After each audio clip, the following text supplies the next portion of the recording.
Welcome to another exciting episode of the Nation Pod Talk. Today, we have a very special guest joining us all the way from the Netherlands, a name that has left a mark on Dutch cricket with his explosive batting and match-winning performances. He's represented the Netherlands on the biggest stages, including the T20 World Cup, and has played a crucial role in some of their most memorable victories. Known for his aggressive stroke play and fearless approach at the crease, he's been a key figure in Dutch cricket for years. From delivering stunning performances in ICC tournaments to taking on some of the world's best bowling attacks, he has time and again showcased his ability to dominate in high-pressure situations. His explosive batting at the top of the order has been instrumental in some of the Netherlands' most memorable victories, especially in T20 World Cups. Please welcome Dutch cricketer Stefan Myburgh, and hosting this podcast is our beautiful and incredible host Sandeep Kaur.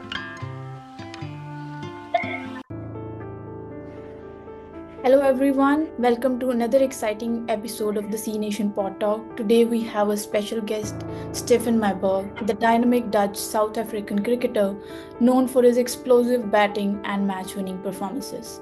From lighting up the 2014 T20 World Cup to representing the Netherlands on the biggest stages, his journey in the international cricket has been nothing short of thrilling. Welcome to the show, Stefan. And I am really looking forward to know about your journey and how did it get started. So let's kick this off. And so Stefan, can you take us back to the beginning? How did it get started? Yeah, so as a young boy, 4-year-old already, I just absolutely loved cricket. My dad would take my brother and myself to the cricket nets. So my brother was 4 years older. He actually played first class cricket for 20 years. Okay. Also South Africa, New Zealand and England. And yeah, my love just started at a very young age, 4 years old. My brother was 8, so I always played with him and all his mates. I always played with all the kids. And I think that really helped me, at least at school level already, that I was able to face quicker bowlers, bigger players. So it started at a very young age. Early age. Okay. So did you have any coach in the starting, like when you figured out, okay, I really like this sport and I wanted to pursue this as a career? So do you had any like coaches in the starting of your career? Like not in the career, like while you were like getting ready for this? To be honest, not really. I think most of the coaching came from my dad and brother. Oh, really? Nice. Yeah, so at school, obviously, you had teachers who helped us, and some of the teachers were very good, but they weren't sport or coaching professionals. Okay.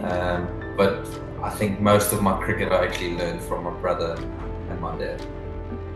And how he is doing these days, your brother? So my brother's he's gone into coaching. He's coached quite a few teams, and he's part of the 100, the Oval Invincible teams. He's more into ladies coaching, and he's also the Southeastern Stars coach in England. So he finished his career probably about 5 years ago, and then immediately went into coaching, where I took a different route. I do workforce management, and I started my business career basically while I was still playing the last couple of years. So it was a nice challenge. Okay, but you never thought of getting into like coaching or some sort of that kind of course? You never thought of picking up coaching as a career? No, actually, I would have loved to. I would really love to go into coaching. The only thing is, being in the Netherlands, and my wife's got a good job, mathematics teacher at an international school, and both my daughters born here. In the Netherlands, there's not a lot of opportunities for coaching wise. So I would have absolutely loved to go into coaching. I still enjoy it. So in the winter season, the Dutch team do ask me quite a bit to help out with their A side or under 19 team. I've done a little bit with the women's side as well, so I try and help wherever I can. And I would have loved to have that as a career, but unfortunately not to be here in the Netherlands. So was it difficult transition from cricket to the workforce management business? Was it difficult, the transition? In the beginning, it was quite exciting. my whole life has been sport and cricket. So in the beginning, suiting up, going to the office, I actually enjoyed it. But then after a year of doing that, then you start to realize what you had as a sportsman. So in the beginning, it was very exciting. Now a little bit less exciting. I can I enjoy my work, but I do miss being Teams. involved with cricket full time. Right. So, Stephen, coming from South Africa and later representing Netherlands, how was the transition? How did it feel? So this cricket summer sport basically. So in South Africa, in the winters, everyone goes either to England, Ireland, Scotland, and Netherlands. The Netherlands was actually very small. So I first went to England, first couple of winter seasons, South Africa, and then Neil McKenzie, ex-South African player, he was playing in Holland and he couldn't come back to the Netherlands because of duties for the Proteas. Okay. And then he actually asked me, because we played club cricket back home together in South Africa, and he asked me if I wouldn't mind coming to the Netherlands. So I said, well, yeah, I'll definitely give it a go. And then I was here and then really enjoyed the season here. And when I was here at my third season, I actually got a call up from the coach, Peter Drinnan, back then. And he said, do you know the ICC rules? If you live in the country for 4 years in a row, you can actually represent them. So I didn't even know that. I was just here playing cricket, loving it. And then when I started off as a 4-year-old playing cricket, my dream was to play in a World Cup. Right. Always had that when we played in the backyards, winning games for your team at the World Cup. Obviously the dream was to represent South Africa. But then, when I heard that I could represent Holland, I was like, I'll still go to a World Cup, even though if it's not for South Africa, at least I get to play in one. So for me, it was quite an easy choice to make then to make the move across here, as at that stage it was very difficult just to get into the South African team. Okay. But I think I have seen the shots of 2014 and they look incredible. One shot after another. How did it feel in that moment? Like, did you expect this to happen like this, or it just happened in the moment? No, it probably just happened in the moment. It's something you dream about. Obviously, Yes. as I mentioned, as a youngster, you wanted to do it. But I think, actually having that belief, because in South Africa, I tried so hard, never could just make it. So you go to a World Cup and you play against the same players you would if you have played for South Africa. Right. And then it started to happen. And then obviously you start getting that belief, because when you're not getting into the SA team, you think, I might not be good enough. And then you're still able to do it at the highest level. And then you get a lot of confidence from that. Great. And you were one of the top run scorer of the tournament, right? And how was that feeling overall? Like, first of all, getting into the tournament and then being the top run scorer. How was the feeling? Yeah, I remember I had long conversations with Anton Roux, who was the coach back then. He's also coached everywhere, and was with Pakistan, Bangladesh for a while, Sri Lanka for a while. He's now with South Africa as assistant coach. Okay. We had a nice talk before the World Cup, and he basically asked me. He sat down with all the players, and he asked your goals. And my goal was then to be in the top 3 run scorers of the tournament. And I think when I mentioned it, Okay. I think he didn't really think it's possible. Almost like, wow, okay, that's pushing it. Okay. But then I think I finished 3rd that tournament. So yeah, it was just a goal I wrote down, and sometimes you just got to aim very high. I've always learned, if you aim just to reach the trees, you might not get off the ground, but if you reach for the stars, you'll get to the top of the tree. So for me, it was setting out goals, which sometimes you do think is unrealistic, but it pushes you that little bit extra. Your family must be really, really proud. And how was the reaction of the family after that tournament? Yeah, the family was definitely very proud. They were all still, I think, a little bit behind South Africa, if I can say it that way. And then in 2014, we actually lost to South Africa by 4 runs. Okay. I actually think that was probably my best innings ever, I would say. And we got so close and we lost. But afterwards, I got reactions. They're happy I did well, but they're also glad we lost. I can understand. Great, great. So, what is the biggest challenge of playing of an associate nation, and how has Dutch cricket evolved over the years? What do you believe, Stefan? So I think the biggest challenge is probably money. Okay. You don't want to always mention it, but like we didn't have full-time contracted players. So we had players getting partially paid, but then have to work.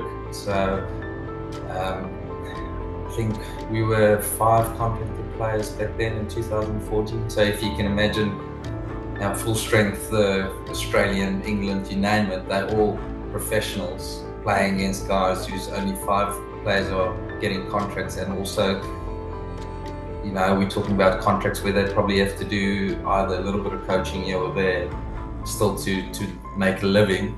So I would say that's probably the biggest challenge, because you're not fully professional. You have to work Right. a different job, just to put bread on the table. So I think that's the major issue. And the second issue is probably you don't get to play on a regular basis.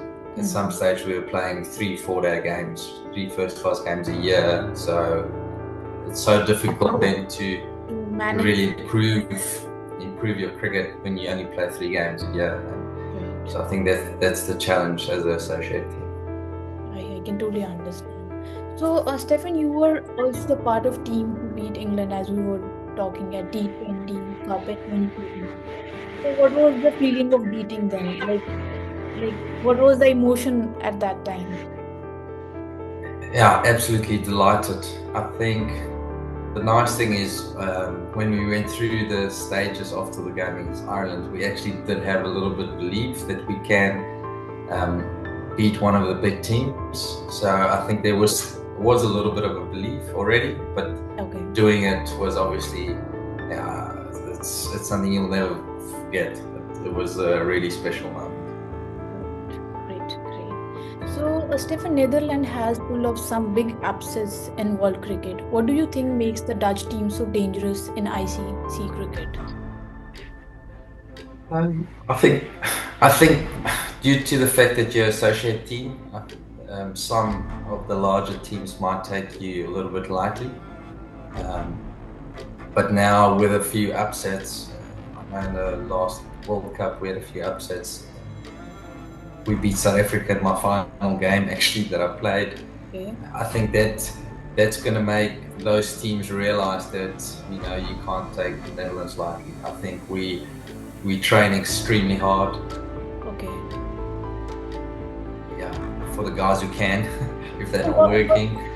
Was it difficult to Stefan, like you were mentioning that generally you guys are not on like full-time contract, it is a partial contract.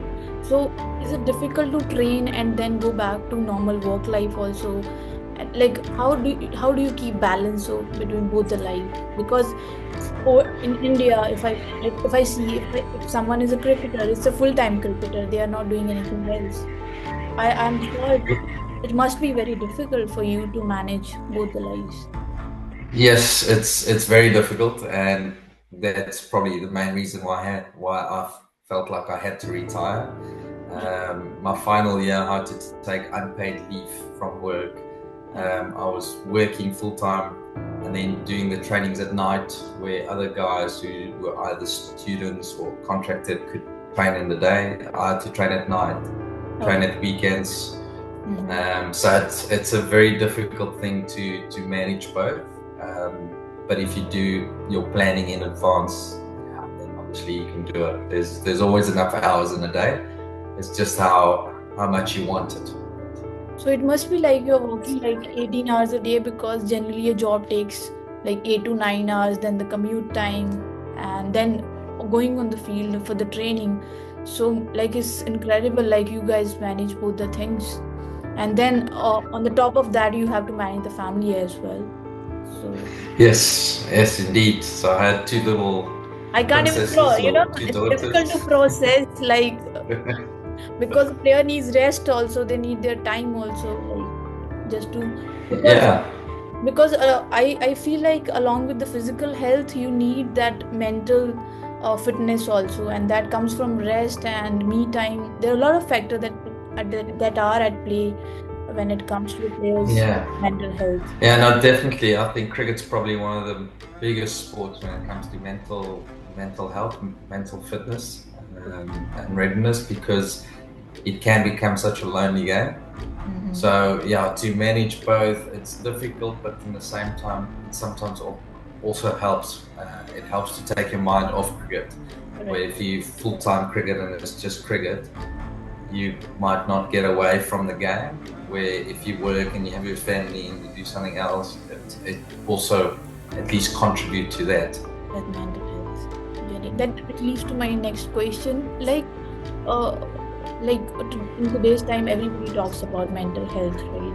So, how does a player, like, how does you used to, like, prepare yourself mentally before the match? Like, was there like me time or meditation involved before going for the match, like the real match, or you just were in the flow of the physical training? No, for me, yeah, I have a lot of faith.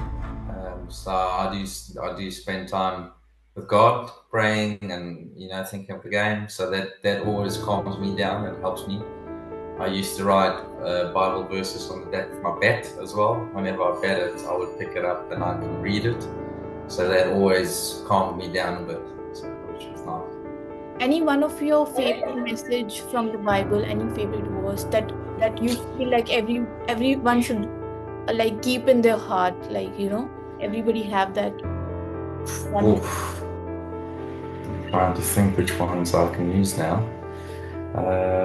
Thing that is close to your heart, and everybody has something. Like, I always believe that you should be kind no matter what, like how the world functions. Yeah. So that is my Now for me, it's more. Don't worry about tomorrow. Tomorrow's okay, no worry about it. Just stay in the present. Just don't worry about tomorrow. Okay. Tomorrow's worried about it. So, I think that will be a great message for the viewers, that don't worry about tomorrow. Okay, so the next question would be, so you retired from ODI cricket in 2022. So you already told me that one of the biggest reason was the management, and the other thing was the balance of the family.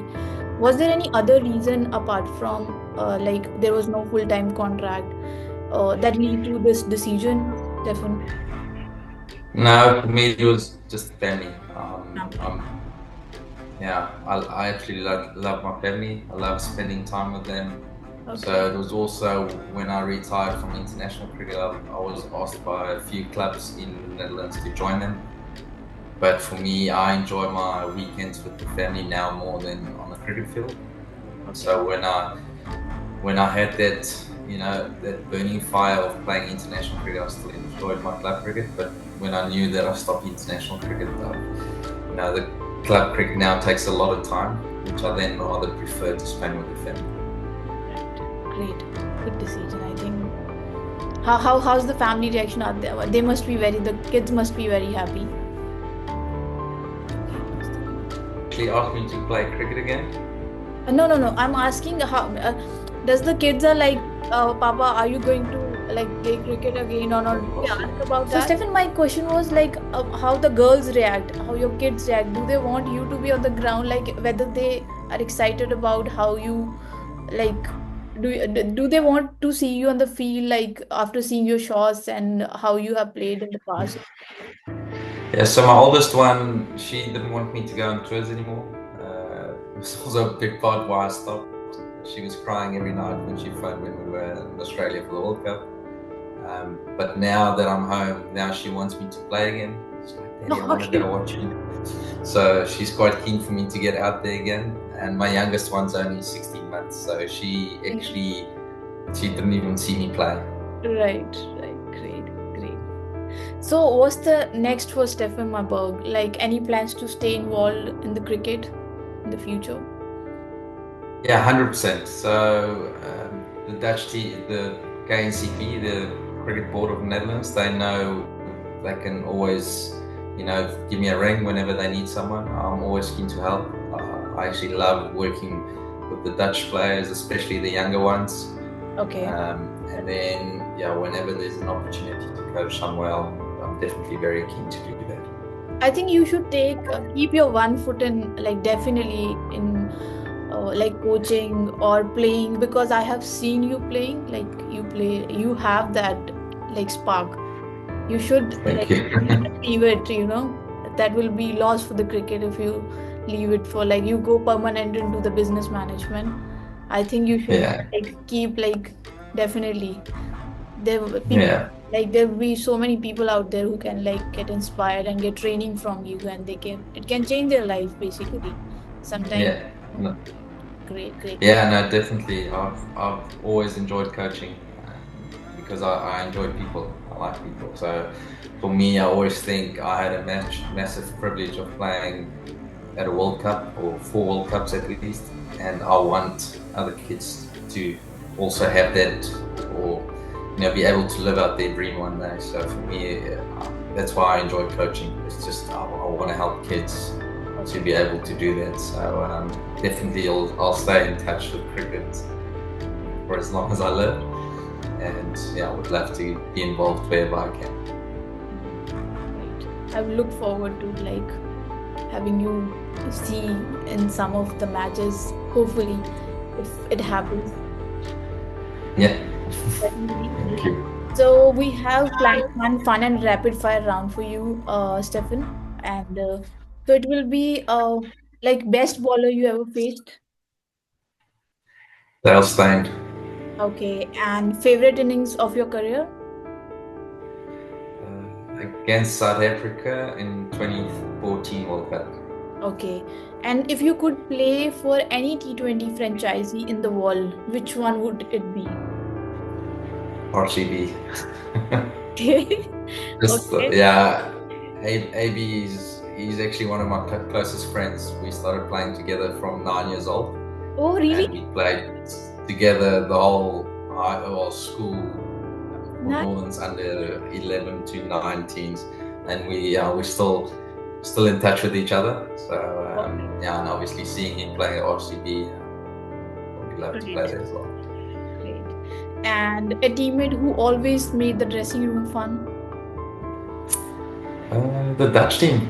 The Dutch team always makes the dressing room fun. It's nice because we've got different cultures. We got guys from different backgrounds, all getting together for one goal, and I think that really helps. So Great. it's definitely a very nice change room to be in. Okay. And who has been a very funny, like among the teammates? Like there is always like someone who's very funny and who cracks up joke and like make fun. Who's that? Like Prob- it's very difficult. Probably Rolf van der Merwe. I've also played with him since a very young age. Okay. He's also been around, but he's always full of jokes in the change room. So it's always nice to have him around. Great. And your favorite batsman? Matthew Hayden and Brian Lara. Great. Great. And favorite captain played under? Favorite captain played under. Oof. That's a difficult one. They're all very different, but I think I really enjoyed playing under Scott Edwards, the current Dutch captain. He was very calm, very focused. So I really enjoyed playing under him. Nice. And one piece of advice for young cricketer aspiring to play international cricket. There's no substitute for hard work. I think that would be my main thing. Is talent can only bring you that far, and then it stops. So yeah, I used to say, hard work beats talent when talent doesn't work. So that would be my thing to say to kids is just work harder than the guy next to you, and then you'll make it. Stephen, I have like this is very personal question. So like you said, like hard work beats the talent, right? But sometimes the moment happens when you are trying, and the thing you are looking for or targeting for doesn't happen. So what do you think like can keep the person going in that state? It's just then trying to do it in a different way. Different. Always believe if you do the same thing over and over again, it This is probably won't work. So just find a different way then to do it. I think there's always many ways to get to a top. If you Okay. climb a mountain, but then you sometimes just got to take a different route. Be patient, but believe in yourself, because belief will get you there at the end. If you don't believe, or if you don't trust that belief, then it's difficult. nice, nice. And Stefan, I have one question. Like, you seem to be very calm and focused. Have you ever been like this, like always this calm, or has it happened over the years? No, I think I probably got more nervous the older I get. Okay. When you're younger, you feel like you can play with freedom because Okay. if you don't do well, you still have a lot of years left. Where at the end of my career, you're always like, oh, I need to score runs, otherwise I might get left out of the team, and then you don't know if you're going to get another opportunity. So I think when I was younger, I was a little bit probably more calm than when I was older. Okay. But again, from a cricketing point of view, I think those Bible verses on my bat really helped me to stay calm in the moment. And also realizing that cricket doesn't define you as a person. So when cricket defines you as a person, then you feel like you always have to do well. Where if you realize it's only sport, you can only do your best. Sometimes it's going to go for you, sometimes it's not. But that's not the person who you are. It's just something you do. That also helps you then to be a little bit more calm. Got it. And actually, I forgot to answer the one of the most favorite question I had. So it was like, just a minute. First, you were always like an aggressive batsman, right? So was it natural, or like was it your natural style, or was it like you trained yourself to be that aggressive batsman? No, probably more natural. More I think natural. from school I was pretty attacking. Okay. But then my first coach at the Netherlands team, Okay. after my first 2 or 3 innings for Holland, it became my job. Then my job was to try and get us off to always do a very fast start. Okay. And then it sort of also influenced my cricket a little bit, where sometimes then I was just trying to go quick when the wicket didn't allow me to. So also had a couple of learning experiences that you can't always go, aggressive. But naturally, I was an aggressive player. But it's also you need to find a balance. Where at one stage of my career, I felt like it was my job, and I only wanted to do my job for the team as well as I could. Great, great. It was great chatting with you, Stefan. It felt so normal. I was pretty anxious before this meeting because after seeing your shots, I was like, oh my God, how gonna make this happen? But you make it very smooth and easy. Thank you so much for that. And Thank you. thank you so much. It was lovely talking to you, Stefan. And Yeah, you too, Jen. any message for your fans, Stefan? Any? No, have fun. Make sure you enjoy it. It goes so fast. That's the one thing I can say from experience now. When you've stopped, when you're in the moment, it doesn't feel like it's going to stop very soon. But when it stops, you're going to miss it. So make sure that you enjoy every single moment out there, and make sure that cricket doesn't define you as a person. And remember, you can always reach your dreams. Just keep believing. Yeah. Thank you so much, Stephen. Thank you so much. You had a pretty message. Both the messages, don't worry about tomorrow, and what you said right now is beautiful. Because sometimes a single message, like a short message, doesn't like once it hits really, you can understand what you're trying to do. Incredible. Thank you so much, Stephen. I hope to see you soon. And Yes. lots of Definitely. Thank you so much. Bye bye. Yeah. Thank you very much, Lily. Bye. Cheers. Bye.